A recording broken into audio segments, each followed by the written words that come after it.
Hi guys, it's me, Kelly, back with another video. I have Alex with me, of course. Hello. And today we are going to talk about finances in professional school. Great. So when you get your loans or whatever, or however you're gonna pay for school, You get them in semesters. So you get the fall semester in one big payment, and you get the spring semester in one big payment. yeah, that's if you get loans. And if you're not fortunate enough to get a scholarship and you want to go to professional school, you're probably going to take out a loan through the federal government. Now, this money is going to pay for your tuition, pay for your living expenses, and yeah, everything. And so when you get your money, it's gonna be one large lump sum. So you're gonna be like, ooh, I'm rich. But you're not. By any means. You're actually really poor. And depending on where you go to school and the cost of living in that area, it can get really pricey, and it can be kind of difficult to Maintain and manage your money.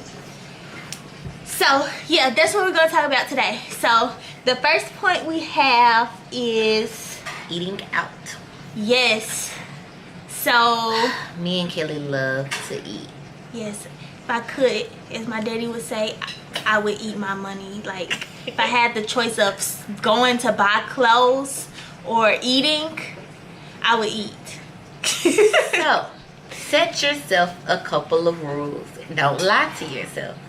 So, we like to do what we, maybe eat out once a week. And that's really pushing it in itself, depending on what that one time is. Yeah. So, eat out once a week. And then, at school we get money too. So, we try to use our school money and eat at school and, get water, Gatorade, and all this stuff from the school. And I guess our eating out also goes along with our grocery shopping. So since we eat out once a week, we have to grocery shop and meal prep for the rest of the week. Mm-hmm. How's that going for you, Kelly? Meal prepping? Yes. It's okay. I mean, I'm not the best cook, so my food don't be delicious. It's edible, but it's not like, I cooked some such and such and I can't wait to get home to eat it. No. So, but like, I probably spend about, whenever I go to the grocery store, I probably spend about $50 to $60, and that's enough for like 2 weeks basically. So I buy, I'm trying to eat healthier, so I buy like vegetables and fruit and stuff. And like the first week, I try to eat all my perishables, or like, and then the next week whatever I have that's like non-perishable, I'll eat that. But for the first week, I at least try to cook, and eat healthy. And then once my groceries start dwindling away, that's when I start like eating waffles and stuff. Yeah. And I'm pretty tit for tat. And I guess we could give you different perspectives, because I kind of technically have a roommate. So. Oh yeah, that's something else I wanted to talk about too. Okay, so if you can get a roommate, because that will cut all of your expenses in half.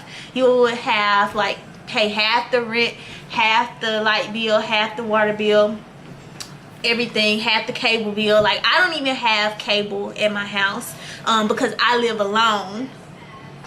So my rent is more expensive with me living by myself, and I don't have anybody to split it with.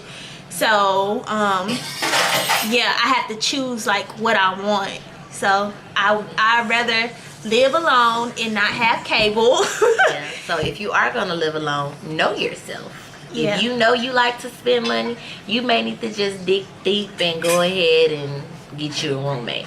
But if you could budget it, hey, more power to you. More power to you, Kelly. Right, because like especially like if you live far away from home and you know like every time you go home you're gonna have to fly, you definitely want to budget that into your finances. So you might want to look into having a roommate, because hey, it's December, I want to go home for Christmas, but I need to fly home and tickets get expensive around the holidays, no matter how early you think you can book.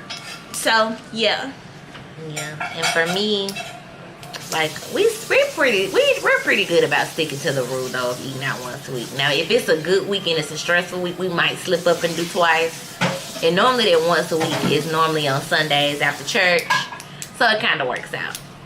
Yeah.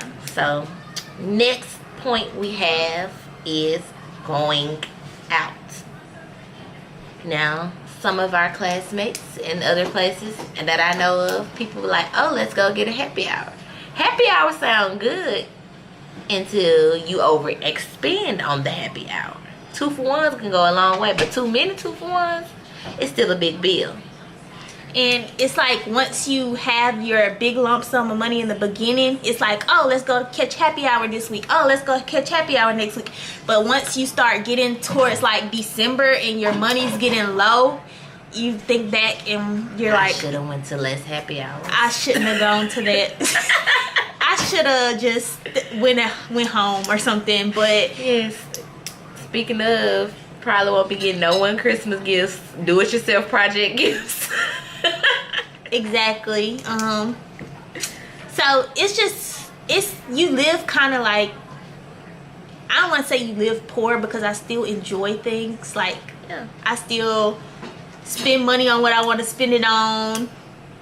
I do what I want to do, kind of, but it's just to a limit. It's like minimized. Yeah, having a budget, because I know, Kelly, you do what you set aside in your mind how much money you want to spend that month. Right. Like, okay, so that brings us to our next point, bills. So if you can set up all your bills the first of the month, kind of, so you pretty much pay everything before like the month gets started. Because at first, when I first moved out on my own and had my apartment, I'm gonna just eat it. Okay. I distracted you. Sorry. Alex having her dinner, but and it looks good. I'm hungry. But when I first moved out on my own, I would forget to pay my bills. So I would be late on my Wi-Fi bill, and so I would get charged a late fee because it wasn't due when all the rest of my bills were due. It was due like at some random time in the middle of the month. So if you can like, and I would also suggest for some bills I would just do auto pay. Yeah, everybody suggests auto pay, but I be scared about auto pay. Like, what if they take my money out and then I go look in my account one day and it's like, what, I didn't say that they could take this out. That's why it show up the same each time. But auto pay is good, and normally I set up auto pay on a credit card that you know you don't use that much, so you know that way you'll be paying it off when you feel like it. But auto pay is, and then sometimes it's good to do auto pay, because I know with Comcast, if you do auto pay, it takes like $5 off your bill. I mean, right now $5 don't sound like a lot, but if you do $5 over 12 months, that's a lot to me. Right. But what was I saying? You were saying that you should do your bills, get them in. Oh yeah. So if you can, make sure your bills are like all due around the same time, so you don't forget to pay anything. And so like after I set up and pay all my bills, that's when I look at like, okay, I was given this much money at the beginning of the semester. I divide that up over however many months, and I'm like, okay, I got this much that I can spend on like food and stuff. So that's how I kind of budget it, and I try to stay within that limit. Lately I've been going over, but that's because of expenses that have come up. Yes. and that's a good thing. Like, for me to help me budget my money, when I first get it, I divide it between my 2 bank accounts, and within both my bank accounts, I divide it in between my checkings and my savings. And then automatically each month something goes into my savings, so at least it could accumulate a few cents. And that helps me to not spend money that I don't need to, because one of my cards is specifically for bills and another one is specifically for everything else, so they never get intertwined. So when my bill money get low, it's like, okay, Alex, transfer a little bit here and there. That way I don't see it all at once, because sometimes just seeing that big of a number, oh, I could go shopping, oh, I could buy this, and really I can't. Right. And if you live somewhere where they allow you to pay up your rent, just pay it up for however many months that the money is supposed to last you for. Just pay all your rent up so you don't have to worry about it. Yes. And know your institution, because even though I said you get a fall and a spring semester check, that spring semester check is not always on time with the spring. Maybe a little bit in February. It's not always gonna, so you may need a little cushion room. So don't underestimate, overestimate. Yeah. So, and also I use an app called Mint, M-I-N-T. And it allows me to put all my bank accounts and credit cards and everything in, and then it's like it shows you like how much money you have minus your credit card debt, and everything, and like it'll remind you when you like have bills due and stuff. But I really don't use it for that aspect. I mainly just use it to see all my money in one place, and it shows you like where you've been spending money and what you've been spending money on. It breaks it up into like home, gas, food, so it shows you like what you spend your money on, and you can gauge from month to month how much money you spent, because it breaks it down and it tells you how many transactions you made that month and everything. So I really like that app. It helps me manage my finances a little better. But yeah. Yes. And pretty much the key to this is just organization. Yeah. Have it organized. Like Kelly said, if you forget, set your timers. I don't know anyone that doesn't own a smartphone. Even my grandma got a smartphone now. So use your calendars. Use AutoPay, whichever. And if you do have a credit card, be sure that your limit is not too high, and make sure that it is not too low. And if you know yourself, like that if you got a credit card, you would use it, just don't get one. Don't get a credit card if you know that you're gonna abuse it. Right. And a lot of people tell you when you go to professional school, graduate school, whatever, you don't need extra debt, so don't have credit cards. But I feel like to each his own. If you know that you're responsible enough to use a credit card and pay it off, then that's cool. But if you know that you might like not pay your credit card off and you might run the bill up to whatever the limit is, because don't have one. It's better than bad credit. Yeah.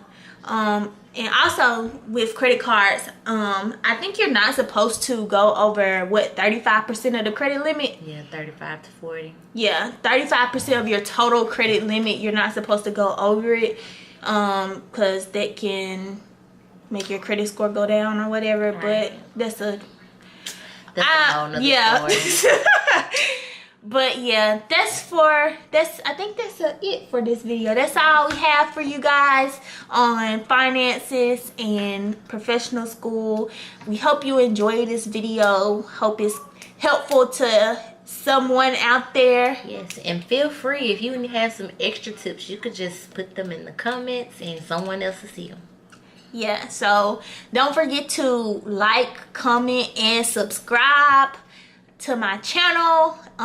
We'll have more videos coming out soon. But yeah, see ya.